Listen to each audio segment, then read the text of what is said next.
Hello, I am Dr. Nagaraju, consultant dermatologist and hair transplant specialist, Shweta Skin and Hair Clinic, Kukatpalli. ఈరోజు మనం hair transplant అనేది diabetic పేషెంట్లు చేసుకోవచ్చా చేసుకోకూడదా, ఒకవేళ చేసుకుంటే ఎటువంటి జాగ్రత్తలు తీసుకోవాలి అండ్ కాంప్లికేషన్స్ని ఎటువంటి ఫేస్ చేసుకోవచ్చు అండ్ దాని తర్వాత మనకి లాంగ్ టర్మ్లో అందులో డయాబెటీస్ వల్ల ఏమైనా సైడ్ ఎఫెక్ట్స్ వస్తాయా అనే విషయాన్ని తెలుసుకుందాం. జనరల్గా హెయిర్ ట్రాన్స్ప్లాంట్ అనేది మైనర్ సర్జికల్ ప్రొసీజర్. అది మనకి చర్మంలో 1/2 సెంటీమీటర్ డెప్త్లో జరిగేటువంటి ప్రొసీజర్ అండ్ దాంతోపాటుగా ఇది లోకల్ అనస్థీషియాలో జరుగుతుంది. సో మనకి సర్జికల్ పాయింట్ ఆఫ్ వ్యూలో hair transplant very minor surgery కాబట్టి ఆల్ డయాబెటిక్ పేషెంట్స్ మనకి హెయిర్ ట్రాన్స్ప్లాంట్ అనేది చేసుకోవచ్చు. కానీ కొన్ని రకాలైనటువంటి రిస్క్లు అనేటువంటివి ఉంటాయి. సో అందులో షుగర్ అనేది మనకి యావరేజ్గా చాలా వరకు మంచి కంట్రోల్లో ఉంటే బెటర్.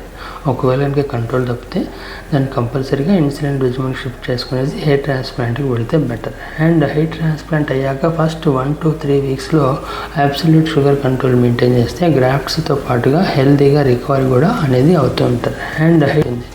అండ్ ఒకసారి మనకి హెయిర్ ట్రాన్స్ప్లాంట్ అనేది వెళ్ళే ముందు కూడాను మనం HbA1c అనేది చూసుకునేసి అది యావరేజ్గా మనకి 7.58 బిలో ఉంటే చాలా సింపుల్గా సర్జరీ వితౌట్ కాంప్లికేషన్స్ అనేది అవుతుంది. ఒకవేళ ఇంకా 10-12 ఉంటే ప్రిఫరబుల్లీ కొన్ని రోజులు అవాయిడ్ చేస్తే బెటర్. ఒకవేళ తప్పని సందర్భంలో చేసుకోవాల్సి వస్తే ఇన్సులిన్ రెజిమెంట్కి షిఫ్ట్ చేసేసుకునేసి ఎండోక్రైనాలజిస్ట్ పర్యవేక్షణలో హెయిర్ ట్రాన్స్ప్లాంట్కి వెళ్ళడం ఉత్తమం.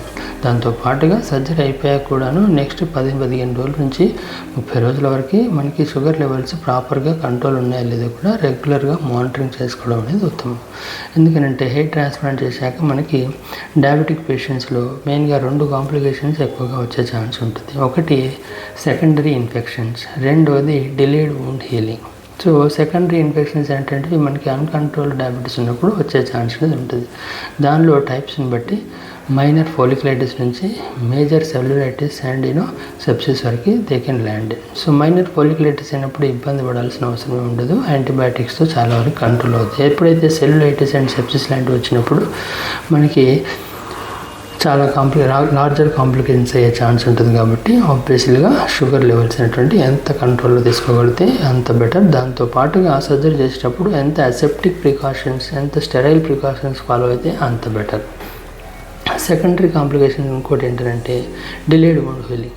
ఎప్పుడైతే బ్యాక్ సైడ్ డోనర్ చేసినప్పుడు దాంతోపాటుగా ఫ్రంట్ సైడ్ ఇంప్లాంట్ చేసినప్పుడు యావరేజ్గా మనకు కొన్ని వేల సందర్భాల్లో గుండెలు గుచ్చుతూ ఉంటారు. కాబట్టి ఆ యొక్క చిన్న మైక్రో హోల్స్ హీల్ కావడానికి హెల్దీ పర్సన్లో 3 days to 7 days పట్టుద్ది. కానీ డయాబెటిక్ పేషెంట్స్లో it might be a bit longer. So వారం రోజుల నుంచి 15 days వరకు కూడా పట్టొచ్చు. దానివల్ల ఏంటంటే కొంచెం డిలేడ్ హీలింగ్ ఉండడం వల్ల మనకు కొంచెం ఈచింగ్ కానీ అండ్ మనకి సెకండరీ సెన్సేషన్స్ లైక్ పారాస్థీషియాస్ కానీ దాంతోపాటుగా మనకి అక్కడక్కడ వేడిపుక్కులు కానీ ఇట్లాంటివి వచ్చే ఛాన్స్ అనేది ఉంటుంది. దాంతోపాటుగా సెన్సేషన్ రికవరీ కూడా ఇంప్లాంటెడ్ ఏరియాలో అండ్ ఈవెన్ డోనర్ ఏరియాలో కొంచెం స్లోగా అనేది ఉంటుంది.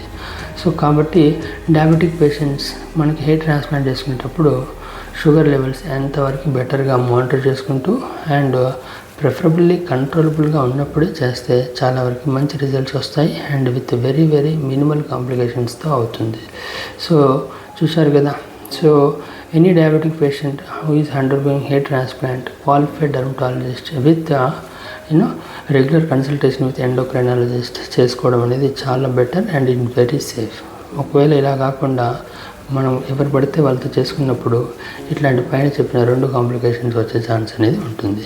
సో చూశారు కదా. If you are diabetic, you want to go and hair transplant, so let me know whether you are qualified or not, whether you want to take some time to adjust your sugars or not, you want to go directly hair transplant so with insulin monitoring. ఇవన్నీ కూడా మనకు suitable అవుతాయి లేదో మనం discuss చేసుకోవచ్చు.